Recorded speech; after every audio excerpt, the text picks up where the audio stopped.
Hello, passengers, and welcome aboard the TV Pilot's License with service to Glenview, New Jersey, and Big Mistakes. We ask that you please fasten your headphones, secure your podcasting device, and remember that just because someone is a pastor or a teacher doesn't mean they're innocent, so make sure not to trust anyone on this flight. Welcome to the TV Pilot's License. My name is Geoff Kerbis, joined by Max Singer. Max, how are you doing today? Finally, a TV show where veal cutlets get the love they deserve. Oh my gosh. Well, Max, I'm excited to dive into veal cutlets with you, as well as Netflix's new series, Big Mistakes. But before we dive too deep into this show, how it was made, and all the fun things in between, do you mind telling folks who might be here for the first time or might be a frequent flyer what this podcast is all about? Here at TV Pilot's License, we break down and analyze the pilot episodes of some of TV's most famous, or in some cases, infamous shows. We learn more about how these shows came to be and were originally made, if they're effective pilot episodes in making us want to watch more, and if we think it can be made today. Go back and stream our old episodes from wherever you listen to podcasts. Check us out on YouTube and TikTok to see our smiling faces. And if it is your first time flying with us, then welcome aboard. And before we dive too deep into Big Mistakes, a quick word from our sponsor. Hey there, frequent flyers. This week's episode is brought to you by Riverside. Riverside has been the go-to platform for TV Pilot's License when it comes to recording this podcast. You can record crystal clear audio and video all in one place, and when you're done, Riverside makes it super easy to edit your show and put together pre-formatted clips for social media promotion. Not a podcaster? Not a problem. Riverside is fantastic for hosting live streams, creating educational content, putting together marketing materials, interviews, and so much more. So whether you're looking to finally get that podcast idea off the ground or take your show to the next level, Riverside is the platform for you. Get started by clicking the Riverside link in the description of today's episode. Well, Max, let's start our conversation about Big Mistakes off with a quick synopsis coming directly from the source. This is directly from Netflix. Blackmailed into working for some very dangerous people, two deeply incapable siblings become the most disorganized duo in organized crime, which I'm intrigued because we definitely got parts of that synopsis, but maybe not the full thing. But Max, let's learn a little bit more about how this show got made. Today, we're talking about the pilot episode of Big Mistakes titled Get Your Nona a Necklace, which originally aired on April 9th, 2026 on Netflix, and the show's co-creator and showrunner, Dan Levy. An Emmy Award winner as an actor, writer, director, and producer for his work on Schitt's Creek, Levy has built an impressive body of work since his days as an MTV Canada VJ and extra in the music video for Kelly Clarkson's Behind These Hazel Eyes. Early acting roles for Levy include Degrassi: The Next Generation and the Misha Barton starring Lifetime original film Cyberstalker. In 2015, he co-founded the production company Not a Real Company alongside his father Eugene Levy, and their first project, Schitt's Creek, was sold to CBC. Following Schitt's Creek's Emmy sweep in 2020, Levy signs an overall deal with Netflix, who produced his feature directorial debut, Good Grief, in 2023. Big Mistakes is the second project as part of his deal, and was co-created with writer, actor, comedian Rachel Sennott as a vehicle for the two of them to star in together. However, Sennett's production schedule for her HBO series I Love LA caused her to drop out of starring in the show. While she is a co-writer of today's pilot, her lead role will be recast with Taylor Ortega. Today's pilot is directed by Dean Holland, an Emmy winner for his editing work on The Office and known for helming 24 episodes of Parks and Recreation.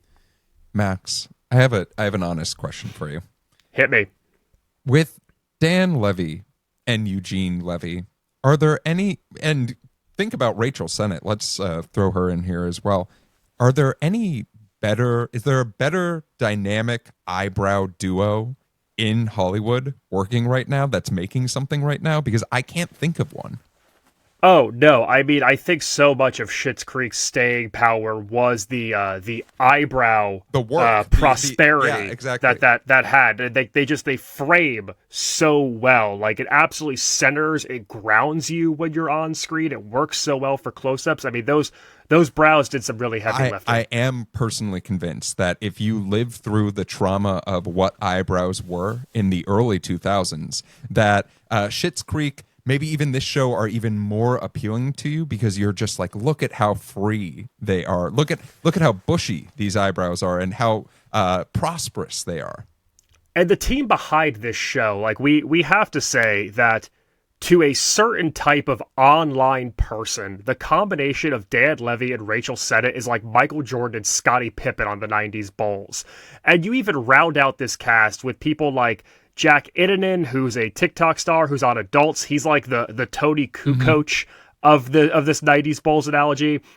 Taylor Ortega, a big online comic, a Just for Laughs new face.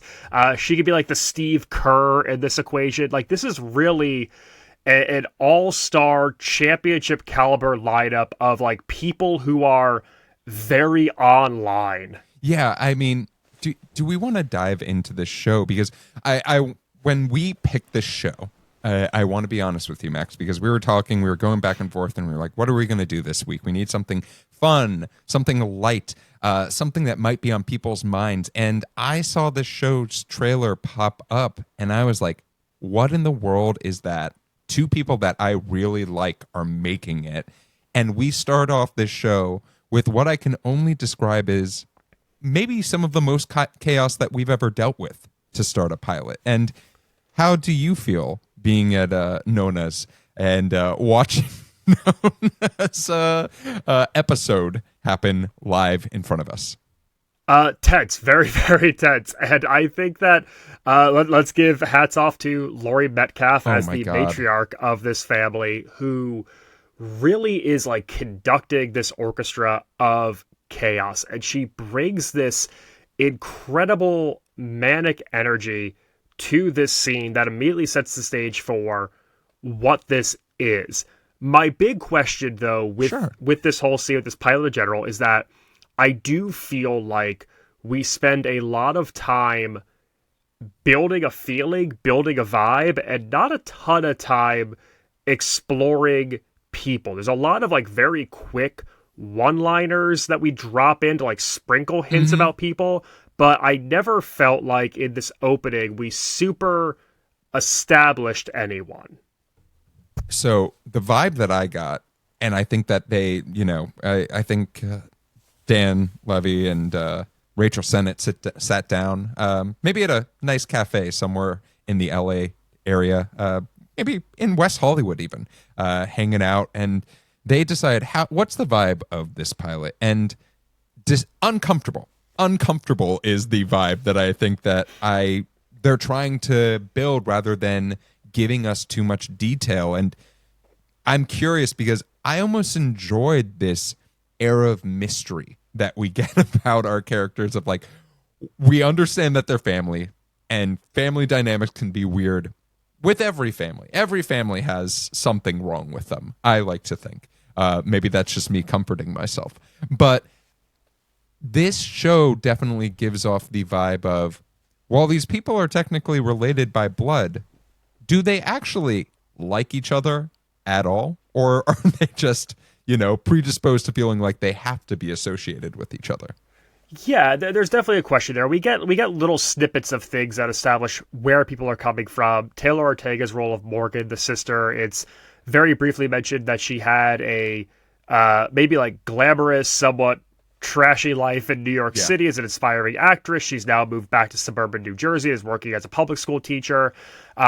Natalie, played by Abby Quinn, is the kind of golden child who is the social media campaign manager for their mom's mayoral run, things that we were just kind of dropping in there to raise the stakes. And then we have Dan Levy as Nikki, who is a pastor at a local church, who is out but is not allowed to be publicly out with his boyfriend, which I think is definitely a very interesting specific that gives the most credence to maybe what his wants are, what we know about him. We don't get a ton of Natalie in this. That's a character who seems mostly used for fodder in this pilot. And then with Linda, Laurie Metcalf, while she is certainly conducting this orchestra of chaos, I didn't feel like I knew a ton about her, like deep down. Yeah, I guess I had a question for you, because Laurie Metcalf, for some people who are watching this, maybe not the target demographic, you see her on screen and she almost steals every single scene that she is in, with behavior that is so chaotic yet so funny at the same time. I think Laurie Metcalf, star of Lady Bird, is definitely in the target demographic for this, Jeff. But like it's one of those things where I find it very interesting that our opening scene of this show focuses on a character that's not ultimately one of the protagonists of the show, but more so a supporting character, more so. But like, if you were to just watch that first scene and be like, who's the star of this show? I'm going to point at you and say it's absolutely Laurie Metcalf from The Conners. That's 100% who it is. But Max, you brought up an interesting thing, which is this show, rather than tell us a lot or give us exposition, is giving us clues. And we talked a little bit about the idea of Nicky, what he's dealing with, having a boyfriend that he can tell no one about, almost hiding him away, and in a sense, being closeted because of the church that he is a pastor at. But I want to talk a little bit about Morgan and our more in-depth opening scene to her, because not only is Morgan a school teacher, as we're led to believe, but Morgan has a boyfriend, and I want to hear from you about Morgan's boyfriend's attempt, or at least first attempt that we see, of going from boyfriend to maybe something a little bit more. Oh man, giving a terrible name to Max is everywhere, and I have to give credit to Jack Innan because he plays a shithead so well in this episode. He plays such a type of guy, such a performative male, where it's like all this stuff about like my love language is physical contact, and the way that she doesn't want to hook up with him in the parking lot in front of students, and how he reacts to that. He's just such a type of despicable guy, and he plays it well, and he plays dumb really well. But it's a very annoying character. I found this character very annoying. Also, Jack, if you're listening to our podcast, one, thank you for being a listener. But two, we need to work on your photo that shows up on Google for your casting, because it looks like it's just a selfie of you wearing Apple Beats Pro headphones. So if you need help with that, just shoot me a message. I'll happily But also help that feels like it's something that Max would do. Almost like does that feel does. personal. But like, here's the thing for me, Max. When I saw this scene of this horribly attempted proposal that we see on this show, my parents are going to kill me, but I am brought to a memory that I was not alive for, but I have heard tale told to me, which is of a failed proposal by my father to my mother, in which he sat down with her on a couch and started talking about mergers and acquisitions. Oh, baby. And we're talking about types of guys, to which for my sure mom today. realized what was happening, stopped him midway, and said, if you're doing what I think you're doing, I want you to try again and think bigger. And you know what? They are still happily married to this day. But hey, not always does a first failed proposal fail. But I did have to laugh at this, because I think that it does such a good job of continuing to reinforce the idea of what is the comedy of the show. And the comedy is being uncomfortable. But also, Max, I have another question for you. What did you think of the soundtrack for this show? Because while the comedy is uncomfortable and what I like to call millennial cringe, the soundtrack was something maybe a little bit younger, maybe a little bit fresher. Well, I actually am going to kick that back to you, because the soundtrack, this entire score, was done by the artist Peaches, who you look up Peaches if you're not familiar. But this is very like millennial electronica, electronic pop. I am not going to say the lyrics to her most popular song on this podcast. You can look them up for yourself, and it adds like a manic energy to this. And I think what this show is trying to do is build this feeling of a ticking time bomb. Yeah. This has that sense of a countdown, a running clock, like we talk about in TV pilots, because it, at its core, when you start to actually get into the what is the inciting incident, why is today different, what are we going to be following for the course of this season, it's about Morgan and Nicky. Like, it is a two-hander that it comes down to plot-wise, and everything else that happens is heightening the tension around these two, from the behaviors of Linda and Natalie and Max and how they interact with these two, to the way that this score from Peaches ramps it up as well and gets your heart racing. It is a show that gets you to the end of your rope very quickly. And I think that, like, sonically and pacing wise, it knows what it's going through. Like, it is trying to present you with like a metaphorical tea kettle of sorts. So one of the things, before we get into what is our inciting incident, I'm curious because us looking at this with 2020 vision, knowing how the show was made, and knowing that, hey, originally Taylor Ortega was not meant to be in this role as Morgan. Instead, it was supposed to be Rachel Sennott. What do you think of the chemistry between our Morgan and Nikki character? Does it stand out to you? Do you think it is something that is memorable, or maybe is it something, because it seems like the show really relies on it to be able to move forward and tell some of the jokes that we get? In terms of the acting performances, I do think Taylor Ortega slides into this relationship very naturally. I think that she manages to match Dan Levy and play off him in a very fun way, in the sense of he is the incredibly tightly wound one, like cannot break the rules, follows things to a T, and she's a little bit more of this wild card, fly by the seat of her pants, off the cuff, and they do complement each other really well. And anything that I have to say about this show does not fall on its performances, because I think that everyone is playing their role really well here, and I think they play off of each other well, and it is a very well acted show. The things that I will get into more in terms of like the plot and the story and where we're going with that are probably more of where I would find things to discuss. Yeah, absolutely. Well, let's talk a little bit more about this plot, because we've sort of exhausted our two protagonist characters. And that is where, Max, I don't find myself in gift stores that often, but I don't think anything good can come from them now. And what did you think of seeing the chaos of Morgan evolve in this gift store, maybe with the help of an employee? What the hell is this shop? We're in like a Things Remembered in a strip mall next to like a UPS store or whatever. This is such a bizarre location for just this tchotchke shop. And I didn't understand the point of this scene when first watching it. And obviously it comes back around and we'll get into that more, but I just was getting this impression of like, we are spinning wheels, because like Morgan is looking for a gift. She highlights a piece of jewelry that she wants to try on and is just being told from the jump no by this Eastern European shopkeep of sorts.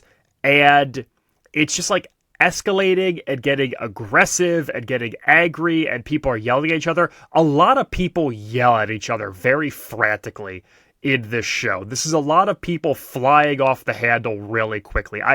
I don't know if you felt anything here, or if you were enjoying it or wondering what was going on. Like, what were your thoughts here?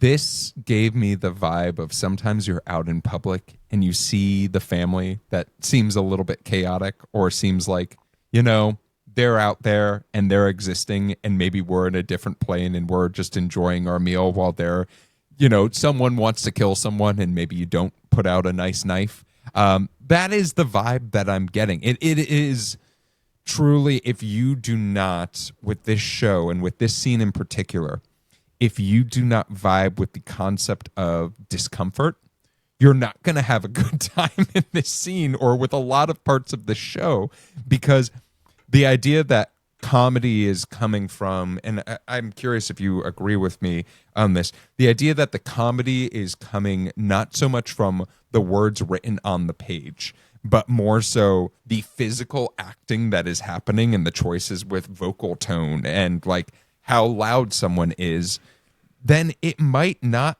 be for you. But did you get that vibe of like maybe this might have been a direction thing in this instance? it felt like an example of trying to ramp up tension just to pull the rug out, because the smash cut, the hard cut that we get from this is that while they were taking long in the store, Nona died, and then they weren't able to say their goodbyes. And so it's this pattern that the show follows where it's like build up, chaos, and then just throw an absolute curveball that kind of like resets the energy level or throws it into a chaotic different direction. But when I don't know a lot about characters and we spend a very extended period of time with just kind of like spinning wheels and yelling, it's hard for me to get super connected to them. And that's where I started to get the feeling of, am I going to walk away from this actually knowing a lot about people, or are we very clearly doing the however many episode movie thing of streaming TV? Yes. So I want to bring up one of our characters that we've talked a little bit about and we've referenced to, but maybe not too much. And it's the, to bring your Bulls analogy of the 1996 Bulls, I want to talk about Tony Kukoc, a.k.a. Yusuf, played in this pilot by Boran Kuzan.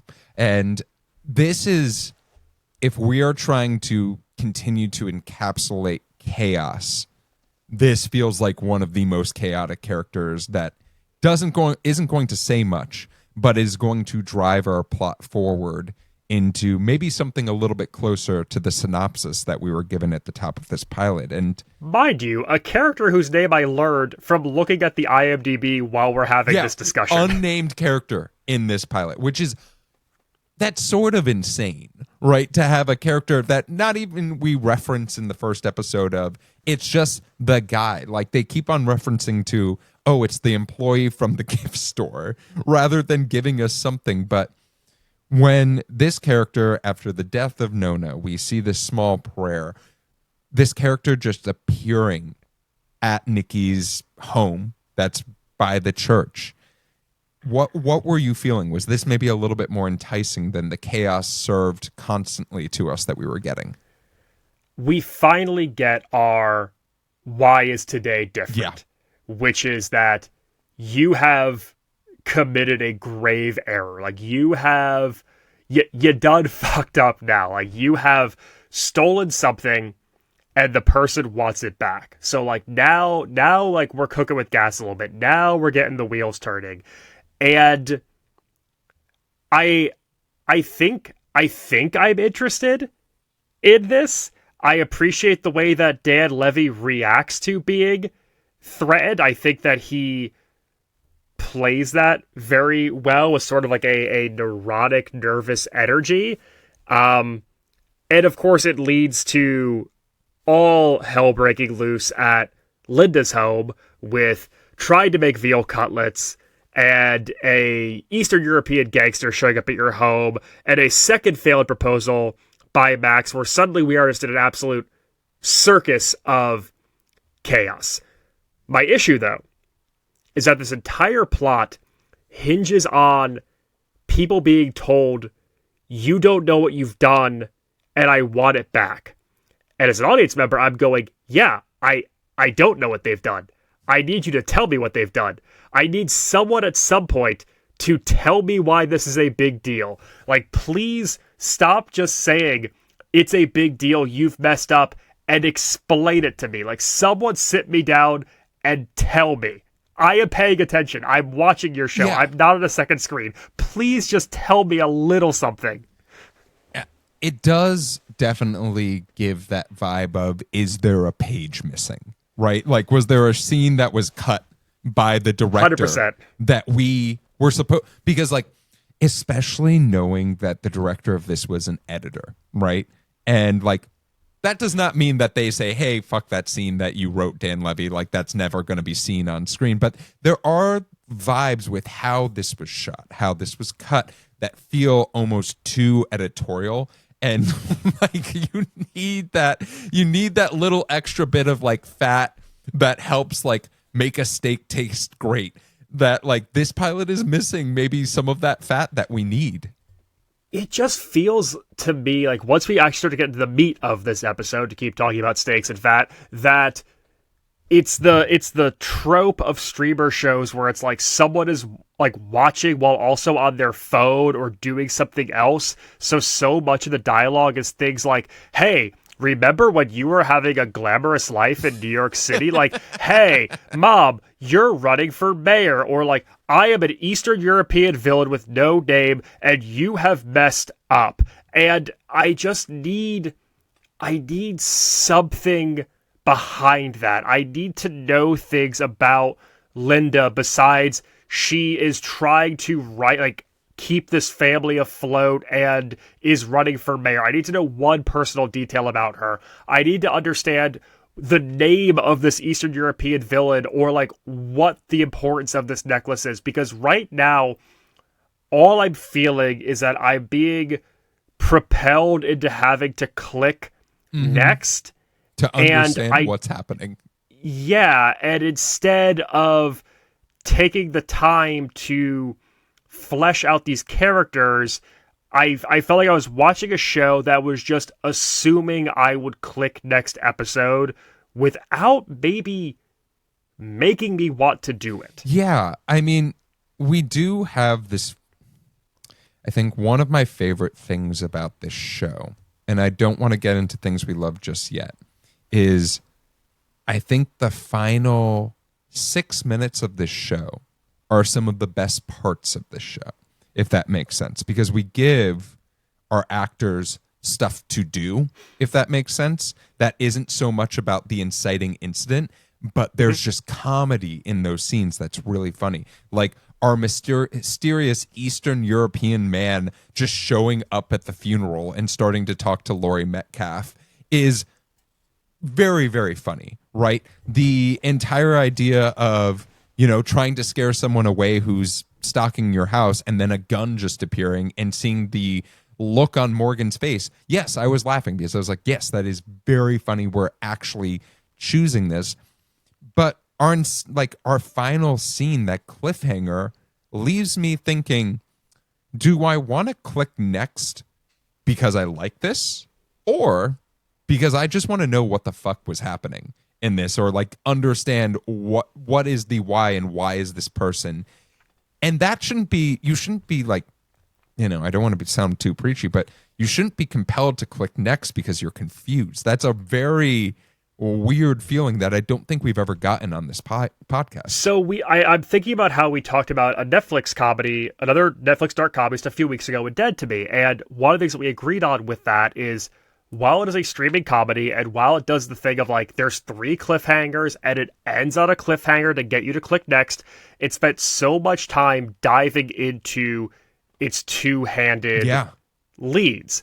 And this is the same thing where it's like it feels like another two-hander with a slightly fleshed out ensemble, and there's a cliffhanger at the end that leads you into wanting to click next episode. But I felt like Dead to Me earned that so much more, and it didn't feel like I was clicking next out of obligation. I felt like I was being carried into that. So as opposed to potentially being interested in clicking next, which appealed to you, you would rather not be with a pilot that there's a gunman who is threatening your life and pushing you into a moving truck, hypothetically. Yeah, I literally had a gun to my head to click next episode, yes.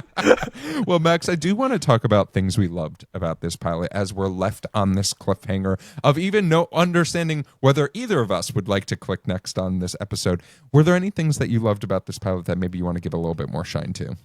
Jack Innanen's second proposal scene in the home when Morgan and Nikki are both soaking wet from being outside, and specifically Laurie Metcalf's iPhone camera work in this, from like bending down, getting angles, flipping from like vertical to horizontal layouts.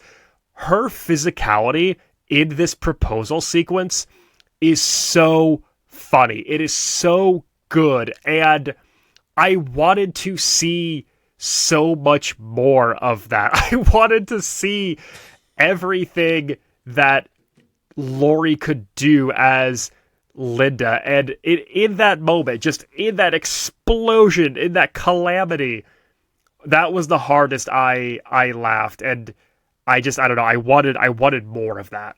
Yeah, I mean, Laurie Metcalf in this show was so goddamn good. Like that entire thing for me was just like, yeah, if you were to reposition this as a woman is running for mayor and her kids are delinquents and she is just trying to keep her family together, like it's almost like another version of Reba.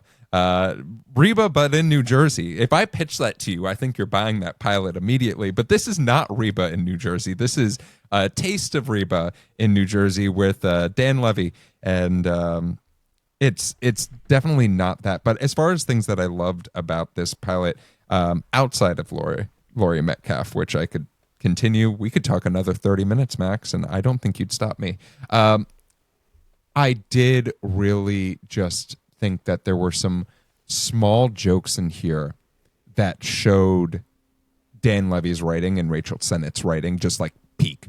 One of those things where you're just like, oh yeah, nope, there's gold in them hills sort of scenario where you're just like, you see a little bit and you're like, oh, wait a minute, there's going to be something here. Like the gun being flashed and Taylor Ortega's eyes widening. That was a perfect moment for me in this pilot. That was just like, it was almost like a silent film moment, and I just guffawed because I was like, that is so fucking funny. But I want to go into wait a minute moments, things that cause you pause, because we've been talking a lot about them, and I could try to find the gold in them hills, but there's a lot more, useless rock in this pilot, and you have a smile on your face.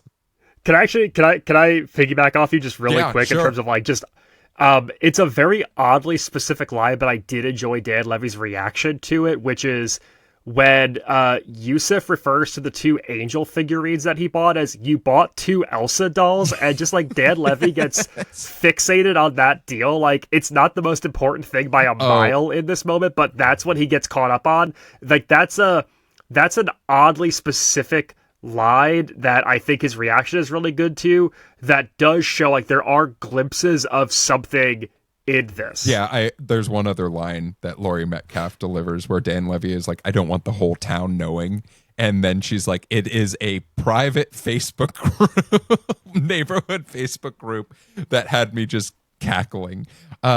But were there any wait a minute moments for you that you'd like to maybe dive into? Something that caused you pause? Wait a minute moment. I'm now going to recite all the lyrics to Fuck the Pain Away by Canadian electroclash artist Peaches from 2000. No, for me, the wait a minute moment is that this entire pilot hinges on a MacGuffin in this necklace that drives the plot. And we couple that with not really establishing a lot of character specifics in this. And I think that a MacGuffin can obviously be very effective for a plot device. But I left this whole thing not knowing much about anyone. And I found it very frustrating. This felt to me like it was just the first part of an 8-episode movie. It felt to me like it was coasting on like a vibe more than anything else, where it was just trying to like build an energy more than building an ensemble or building characters. And there are so many little things that we've highlighted that tickled us that I wish this like way of telling the story didn't get in its own way. Like that's my wait a minute moments, and it feels like the show gets in its own way. So Max, I'm going to do something and it's going to terrify you, but it's for the podcast. So are you going to read the lyrics to Fuck the Pain Away by Peaches?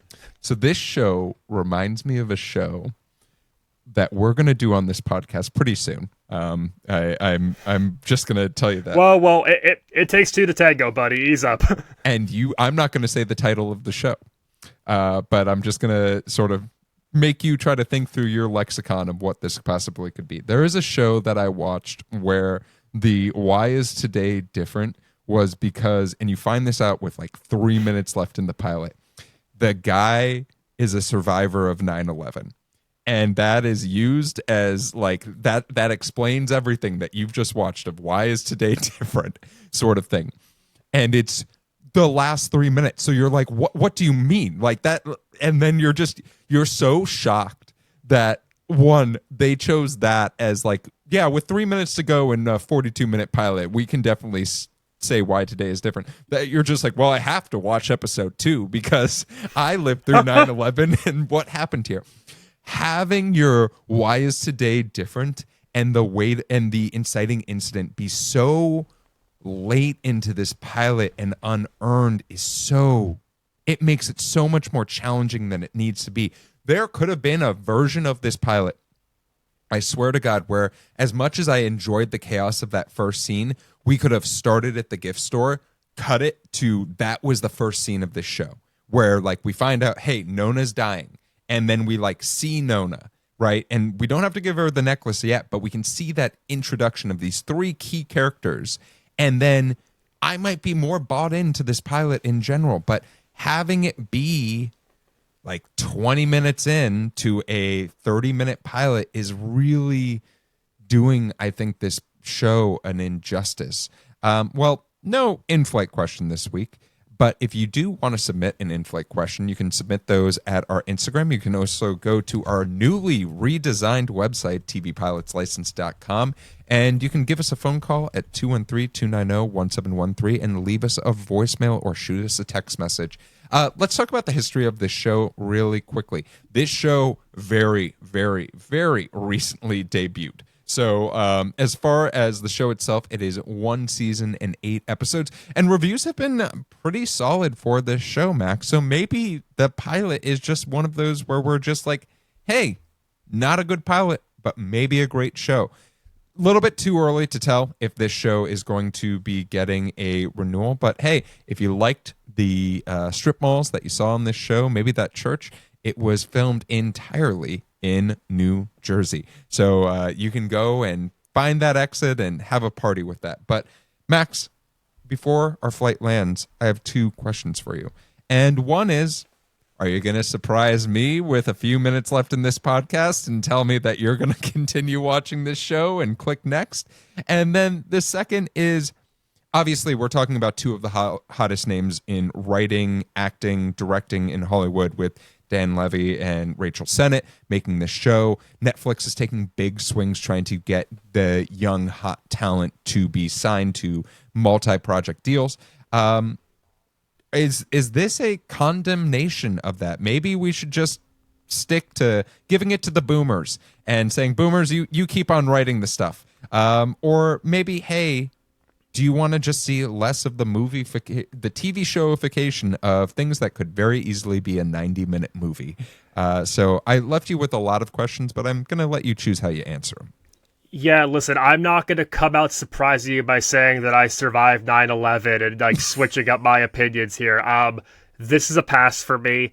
This is something that I was very excited to check out. Yeah. And it just wasn't what I expected. Although, again, Laurie Metcalf is just so good that she's trying. She's really trying to keep me on board with this. And I think it's a testament to her and her comic prowess. My big takeaway from this, it's not that we need to let boomers write more TV. It's that we need to stop letting like catching a vibe supplement and replace actually developing characters and like getting depth there. And I think it's an issue in a lot of like TV and indie film and music where we're just trying to like do stuff that can exist in the background or just feels like stuff for TikTok or clipping sounds, or that makes you want to hang out on one of the many east side of LA natural wine bars that are inspired by Mexico City, whatever that means, and people drink wine in tiny glasses on a sidewalk. And like that's what this show feels like to me. This is the like getting very niche here for LA listeners. This is like the Bar Secco or Cafe Tondo of TV shows, and I don't mean that as a compliment. Yeah, for myself, I don't want to watch more of the show based off the pilot and the pilot alone. I want to watch more of the show for more Laurie Metcalf.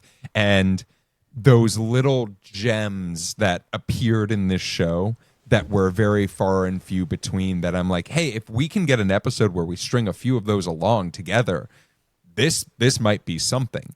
And I say that because, hey, right after watching this show, I watched the season 2 premiere of Running Point, and boy, did that show have all the jokes. You get a surprise Ray Romano in that show, and he says fuck, and it's great. So like, that's sort of the thing that's hard with this, is you have this show that, especially with the Netflix platform itself or any streaming platform, if your first episode isn't good and someone sees that another show is new and just started, and it doesn't make them feel like they're not in on the joke, or hey, it's like when Max talks about LA geography and I just nod my head being like, yeah, sure, I bet that's really tough. But in all honesty, I'm just like, maybe I should just like go across the street because I don't have a 30-minute drive to work sort of thing. Like, this show is very much giving off that maybe it isn't for everyone. And that's really tough to sell. But when you have two very important people who are putting out awesome work saying, hey, this is what we want to make, it's a tough situation to be an executive, dude. But what I want to speak more to is the idea of, we continue to talk about the movie or the TV showification of movies. This seems like it would be a really fun movie, and we turned it into a 4-hour series because I don't even know. This hasn't been billed as a miniseries, so I feel like we're getting a second season of this as long as it does decent enough numbers. And maybe if Rachel Sennott says, hey, I'll show up for the second season in a new character role, then we're definitely getting a second season of this show. But yeah, that is this episode of TV Pilot's License, and our flight has come to a land. But Max, before we go, I want to make sure that folks can find you wherever you want to be found. So Max, where can folks find you?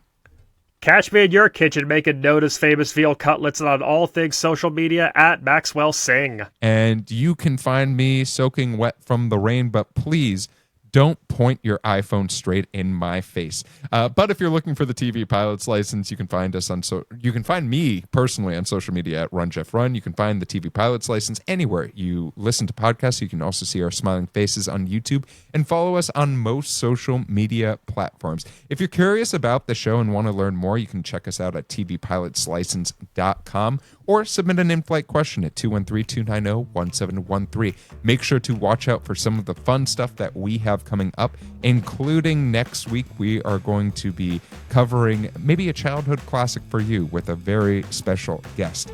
But with the plane landed and the seatbelt sign off, we look forward to flying the bright skies of the TV world with you again soon. Until next time, keep your eyes on the skies and your fingers on the dial. What else is in the Teaches of Peaches?